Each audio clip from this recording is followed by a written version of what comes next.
La Brafa, foire internationale d'art généraliste basée à Bruxelles, ouvre ses portes du 25 janvier au 1er février avec en son cœur plus de 140 galeries, dont de nombreuses françaises. Nous sommes allés à la rencontre de celles qui font de Bruxelles un tremplin pour l'international. Il y a 10 ans, on a ouvert à Bruxelles la première antenne de la galerie La Forêt d'Yvonne en dehors de Paris. Notre galerie elle a été créée il y a 40 ans à Paris et donc en 2016, on a décidé d'ouvrir un deuxième espace ici à Bruxelles. Pourquoi Bruxelles? On avait envisagé différentes villes à ce moment-là. L'idée était d'abord d'ouvrir en dehors de France. On avait pu envisager Londres, on avait pu envisager Berlin, mais pour un certain nombre de raisons, Bruxelles nous est apparu vraiment comme la meilleure option pour nous.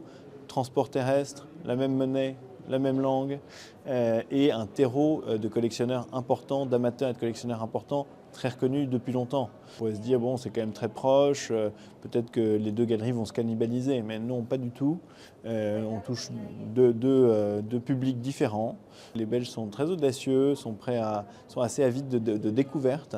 Peut-être un peu plus que les Français. J'aime bien aussi penser les galeries comme des commerces de proximité. On a envie d'aller dans une galerie près de chez soi pour fréquenter intimement l'art. Quand on a ouvert en 2008, c'était le deuxième espace. Et donc évidemment, à partir du moment où on ouvre un espace à l'étranger par rapport à notre pays d'origine, on a d'office une visibilité plus large et ça nous a permis de capter des collectionneurs qu'on n'avait pas. Stratégiquement aussi, il y avait quand même une place à prendre sur la scène bruxelloise puisque beaucoup d'artistes n'étaient pas représentés ici. Ça nous a permis de faire des expositions notamment de Richard Prince ou Jeff Koons dans les premières années où nous sommes arrivés ici. Et ensuite, on a continué à programmer des artistes de la programmation de la galerie. On a déjà rencontré des nouveaux collectionneurs qu'on ne connaissait pas. Donc ça, c'est vraiment l'intérêt d'une foire comme celle-ci. J'ai vu l'évolution aussi de la foire qui s'est quand même beaucoup ouverte à l'art contemporain.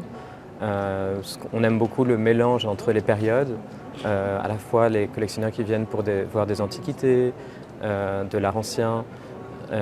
Et donc, pour nous, c'était une occasion aussi de rencontrer un nouveau public, de les sensibiliser peut-être à des artistes plus jeunes. Quand on gère une galerie qui s'étend, entre guillemets, on a besoin de commencer à réfléchir à comment élargir son audience. Et évidemment, sans doute la solution aussi de facilité, c'est Bruxelles. Et ça permettait aussi, dans le cadre d'une galerie qui veut commencer à s'étendre un peu, à tester aussi ces process de travail entre différentes équipes localisées dans des endroits différents. Mais il y avait aussi bien évidemment cette volonté de s'ouvrir à d'autres marchés. Et notamment celui de l'Europe du Nord. Maintenant qu'on a effectivement un peu mis d'huile un petit peu dans les process de la galerie et tout, ce sera beaucoup plus facile pour nous de se décider sur une implantation peut-être à venir.